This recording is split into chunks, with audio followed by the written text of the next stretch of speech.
Cultination, bonjour. L'une des expériences les plus angoissantes qu'une personne puisse vivre est d'être enfermé dans une prison. Tout ce qui concerne la vie d'une personne change quand il est enfermé dans cette pièce interdite. Dans cette vidéo, nous passerons en revue 13 prisonniers qui ont survécu à des peines incroyables. Mais avant de découvrir ces prisonniers, je vous invite à lâcher un like, à vous abonner, à activer la cloche des notifications pour plus de contenu aussi intéressant qu'insolite. Comme d'habitude, tous les liens des sources seront disponibles dans la description. À présent, découvrons notre premier prisonnier. Joey Lingon. Alias le mineur condamné à la plus longue peine aux États-Unis, Joey a été contraint de purger 67 ans et 54 jours de prison pour un crime qu'il affirme ne pas avoir commis. En effet, Joey a grandi dans la campagne de l'Alabama dès son plus jeune âge. C'est un homme qui a tiré souvent des ennuis. Hélas pour lui, tout cela a culminé lorsque Joey et ses quelques amis ont commis un vol très grave qui a coûté la vie à 2 personnes. Comment cela s'est-il déroulé ? Eh bien, Joey et ses 4 amis se sont rendus à Philadelphie pour le vol et ont été arrêtés presque immédiatement après avoir commis le crime. Par la suite, il s'est avéré que Joey a admis avoir tué l'une des 2 victimes avec une arme. Cependant, ce qui était étonnant est que peu après sa condamnation, il est revenu sur ses aveux et a insisté sur le fait qu'il n'était pas impliqué dans cette attaque brutale.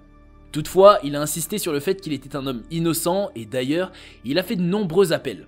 Finalement, au début des années 1970, on lui a donné la possibilité de sortir de prison, mais il serait soumis à un encadrement strict et devrait suivre les règles de probation soigneusement définies. Une sanction qui n'aura pas convaincu le détenu car il aurait préféré rester en prison et suivre ses règles puisqu'il s'était familiarisé avec la vie carcérale. Il a eu à nouveau cette possibilité-là de sortir en 2017, mais là encore, il a préféré rester derrière les barreaux. Il disait ne pas être prêt à affronter la réalité moderne du monde extérieur. Après des années, il a finalement été contraint de quitter la prison en février 2021 après avoir purgé sa peine et a été libéré à nouveau dans le monde extérieur. John Franzese. Qui est John Franzese ?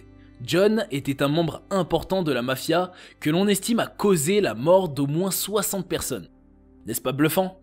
L'histoire de cet homme est très remarquable. En effet, John, alias Sonny, est la preuve vivante que quel que soit le temps passé derrière les barreaux, certaines personnes ne changeront jamais. Restez jusqu'à la fin pour en savoir plus. Je vous raconte brièvement son histoire. Né en 1917 à Napoli et élevé à New York, John Franzese a grandi à l'ère du boom du crime organisé et il ne lui a pas fallu longtemps pour s'impliquer lui-même. Il avait 21 ans lorsqu'il fut arrêté pour la première fois pour agression en 1938. Ses penchants violents ne s'arrêtent pas là. Quelques années plus tard, pendant la Seconde Guerre mondiale, il a été démis de ses fonctions en raison de ses tendances meurtrières. Par la suite, John Franzese a rejoint la famille du crime Colombo sous la direction de Joseph Profaci. Au cours des décennies suivantes, Franzese a consolidé sa réputation comme l'un des gangsters les plus violents et dangereux de New York. Au milieu des années 1970, son empire était largement considéré comme l'un des plus grands, avec de gros revenus depuis Al Capone, rapportant entre 1 et 2 millions de dollars par semaine. Quant au nombre de personnes que John Franzese a tuées et éliminées, cela reste incertain. Les autorités pensent qu'il était responsable des meurtres de 50 à 100 personnes. Quant à sa propre estimation, il en a trop tué pour se souvenir de tous, mais a été filmé en disant « J'ai tué beaucoup de gars. Vous ne parlez pas de 4, 5, 6, 10, mais les bons moments n'ont pas duré éternellement. » Bien qu'il ait échappé à la capture pendant des années, les voies criminelles de Franzese l'ont finalement rattrapé. Ce qu'il faut retenir, c'est que John a finalement été arrêté et condamné à 50 ans de prison. Eh oui, 50 ans. Cependant, après plusieurs années, il a pu bénéficier d'une libération conditionnelle. En tout, il a été libéré sur parole 6 fois, mais a été renvoyé en prison à chaque fois car il violait continuellement les règles de sa libération conditionnelle. On se demande bien si la prison lui manquait si tant que ça. En 2005, il était considéré comme le 2e membre le plus important de la mafia, même s'il avait passé une grande partie de sa vie derrière les barreaux. Il est en grande partie responsable de la glamourisation de la mafia au cours du siècle dernier, a déclaré la procureure adjointe américaine Christina Posa après sa libération en 2017. Vous vous ferez votre opinion sur comment il arrivait à effectuer son trafic depuis la prison. Si vous avez une idée, dites-le nous en commentaire. Il a finalement été libéré de sa peine à l'âge de 100 ans et il vivra encore 3 ans avant de s'éteindre dans un hôpital de New York à l'âge de 103 ans. Notons que cet homme a non seulement survécu à l'une des plus longues peines de prison qui soit, Mais il a également réussi à vivre une vie plus longue que celle dont la plupart d'entre nous auraient pu rêver. Charles Eldred Ford. Charles Eldred Ford a été envoyé en prison pendant environ 64 ans avant d'être finalement libéré en 2016. Il a été envoyé en prison pour meurtre après que des officiers aient constaté qu'il se trouvait au mauvais endroit au mauvais moment. Charles n'avait que 18 ans lorsqu'il a été envoyé en prison et tout portait à croire qu'il était victime d'une discrimination raciale qui sévissait au début des années 1950. L'Afro-Américain a été confronté à un jury composé uniquement de membres blancs qui a fixé son sort et lui a retiré sa liberté. Toutefois, il a finalement prouvé son innocence après 64 ans et a pu vivre les dernières années de sa vie comme un homme libre. En 2016, il fut l'un des prisonniers les plus anciens de l'État du Maryland, bien qu'il ait été innocent dans toute l'histoire moderne. Johnson Van Dyke Grisby. Johnson était un homme qui avait un tempérament violent, ce qui l'a amené à tuer un ami au cours d'une partie de poker. Découvrons la raison qui a poussé Johnson à le faire. En effet, ils jouaient au poker ensemble et il semble que Johnson était plutôt satisfait de la tournure de la partie. Cependant, nous ignorons ce qui l'a véritablement contraint à le tuer, mais ce qu'il faut savoir, c'est que Johnson a fini par s'approcher de l'homme et l'a attaqué avec une arme. Raison qui lui a valu une convocation au tribunal. Et c'est un an plus tard qu'on le retrouve au tribunal et condamné pour meurtre au cours des 67 années suivantes. Incroyable, n'est-ce pas ? Johnson a déposé plus de 30 demandes de libération, cependant tous ses appels ont été rejetés. Et ce n'est qu'en 1974 que le cas de Johnson fait objet d'un nouvel appel qui est cette fois accepté. En effet, à ce moment-là, Johnson a déjà 89 ans et les tribunaux estiment qu'il n'est plus une menace. Johnson était aux anges après sa libération. Cependant, il se rend vite compte qu'il n'est pas assez bien équipé pour vivre dans le monde extérieur car il n'avait aucune des compétences pour décrocher un job ou des relations dont il avait besoin pour fonctionner en tant qu'adulte. Vous conviendrez avec moi qu'il a eu à passer de nombreuses années en prison. Ce qui est étonnant, c'est qu'à sa libération, il est retourné en prison quelques semaines plus tard, demandant à exécuter volontairement le reste de sa peine. Et cela à peine 17 mois plus tard. Néanmoins, il a été libéré une fois de plus et contraint à partir définitivement. Johnson avait à ce moment-là 91 ans et il passera encore 10 ans en liberté avant de mourir de cause naturelle. Davontae Sanford. Arrêté par la police parce qu'il a été trouvé en pyjama près de la scène d'un crime, il aura fallu 9 ans pour faire reconnaître à la justice américaine une terrible erreur judiciaire. Car l'histoire du jeune Davontae Sanford est aussi incroyable qu'effarante. Tout commence le 17 septembre 2007 quand, tard dans la soirée, le jeune Davontae Sanford, alors âgé de 14 ans, traîne dans la rue à côté de chez lui. Quelques pâtés de maison plus loin, au même moment, 4 personnes sont abattues par balle. La police qui se précipita sur les lieux tombe alors par hasard sur le jeune garçon. Il lui demande s'il sait quelque chose, s'il a vu quelque chose. Ce que les policiers ne savent pas ou n'ont pas voulu savoir, c'est que le jeune garçon souffrait d'une déficience mentale. Interrogé, il se met à fantasmer, il tient des propos fantaisistes. Il accuse 4 de ses amis d'être les meurtriers. Relâché le lendemain matin, il est de nouveau interpellé quelques heures plus tard. Là, sa version change. Davontae s'accuse désormais des 4 homicides. La machine judiciaire s'emballe. Sanford confessera plus tard à l'hebdomadaire américain The New Yorker qu'il ne savait pas quoi répondre aux enquêteurs. Je voulais que tout soit bien, je voulais qu'ils me croient pour que ce ne soit pas trop long. Je voulais vraiment rentrer chez moi. Lors de son procès 6 mois plus tard, le jeune garçon plaide coupable et écope d'une très lourde peine. Une peine comprise entre 35 ans et 90 ans de prison.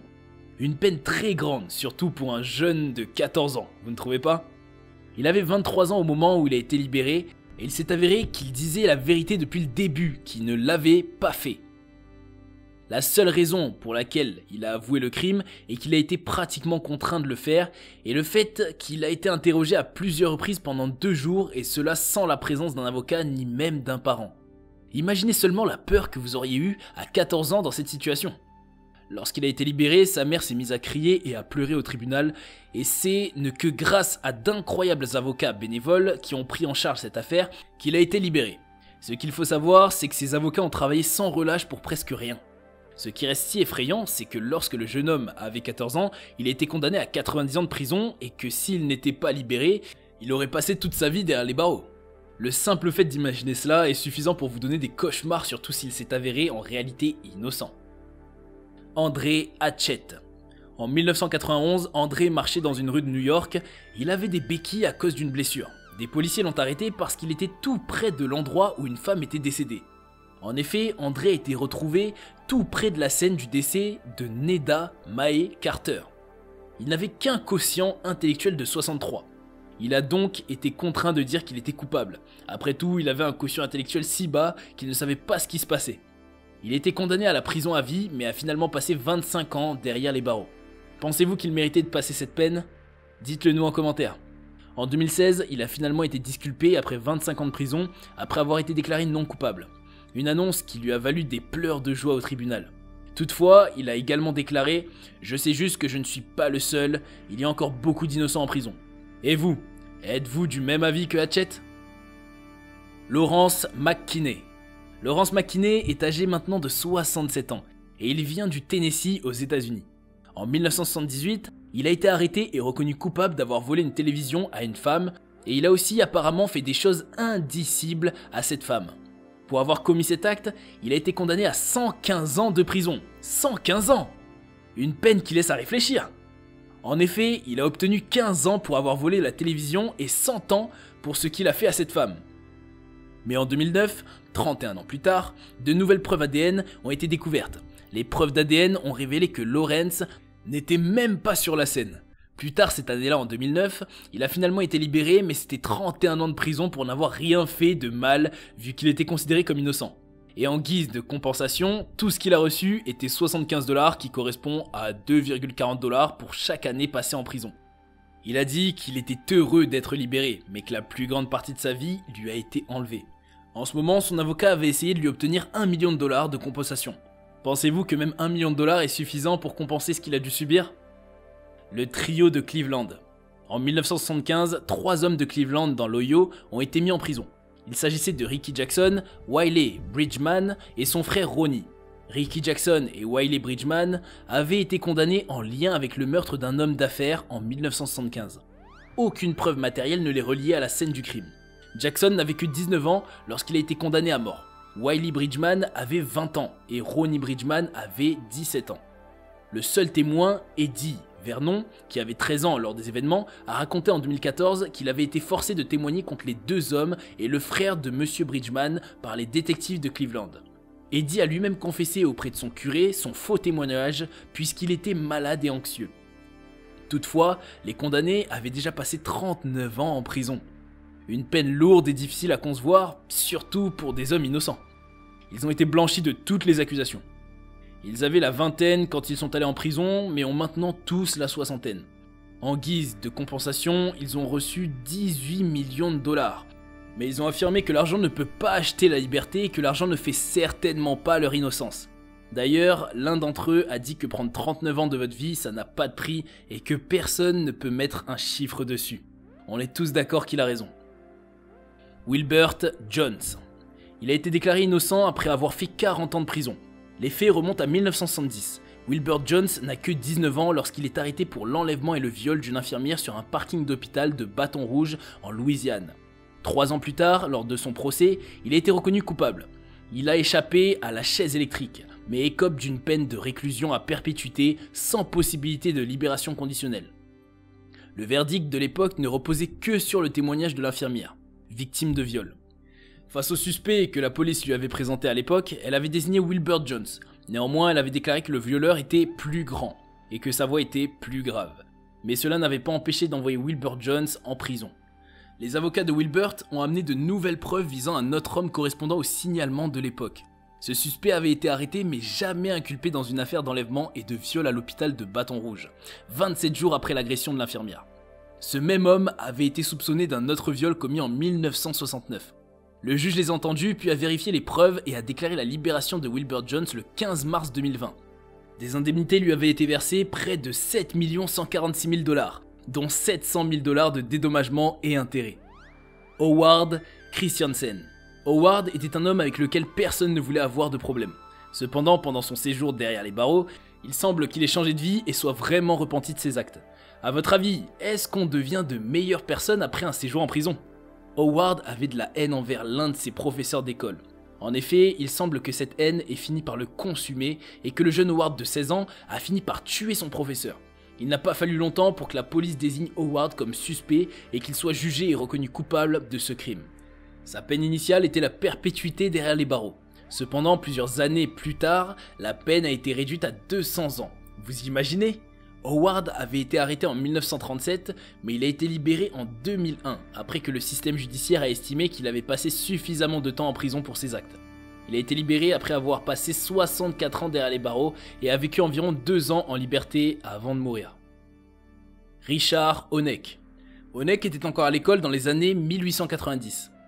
En 1899, quand il a eu une altercation avec un ancien camarade de classe après que celui-ci ait vu Richard et quelques amis allumer des feux dans la région, le camarade de classe a raconté à la police ce qu'il avait vu et Richard a été accusé pour son forfait.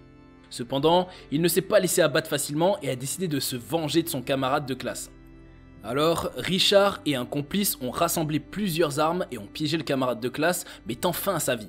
Après avoir été arrêté, Richard a été conduit au tribunal et a été condamné à 63 ans de prison. Il a finalement été libéré en décembre 1963 à l'âge de 85 ans. Harvey Stewart. Harvey Stewart a été condamné à une très longue peine de prison de 60 ans. À l'âge de 83 ans, il a pu tourner le dos à la vie carcérale et vivre à nouveau en liberté. Le plus grand obstacle que Harvey a dû surmonter était qu'il n'avait personne à l'extérieur qui puisse s'occuper de lui. D'ailleurs, à ce propos, les employés de la prison disent qu'il n'a jamais eu d'invité pendant son séjour en prison et qu'il n'a jamais parlé de sa famille ou de ses amis. Il n'avait pas non plus eu de contact avec le monde extérieur pendant plus de 6 décennies. En 2011, il a été libéré de prison. Ce dernier a également dû faire face à un monde extérieur en pleine expansion. Hans Georg Neumann. Hans Georg Neumann, né le 14 septembre 1936 à Berlin, est le plus ancien prisonnier d'Allemagne.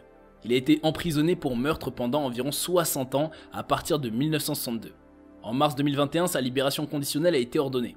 En effet, Neumann a été condamné à la réclusion à perpétuité pour un double meurtre commis le 30 mai 1963. Vous vous demandez peut-être ce qu'il a fait. Le 13 janvier 1962, il enlève un couple d'amants assis dans une voiture garée à Berlin et finit par les abattre avec un revolver qu'il portait constamment sur lui à l'époque après que la femme eut frappé Neumann. Il a été arrêté quelques jours plus tard et a été envoyé au centre de détention de Moabit le 20 janvier 1962. L'homme avait survécu à des blessures graves et a pu identifier Neumann, mais est décédé peu de temps après. Après la mort du tueur en série allemand Heinrich Pommerenke en 2008, Hans-Georg Neumann est devenu le plus ancien prisonnier d'Allemagne. Allez, nous sommes arrivés à la fin de cette vidéo, et si ce thème vous a plu, n'hésitez pas à suivre notre page @cultination pour découvrir d'autres vidéos encore plus intéressantes.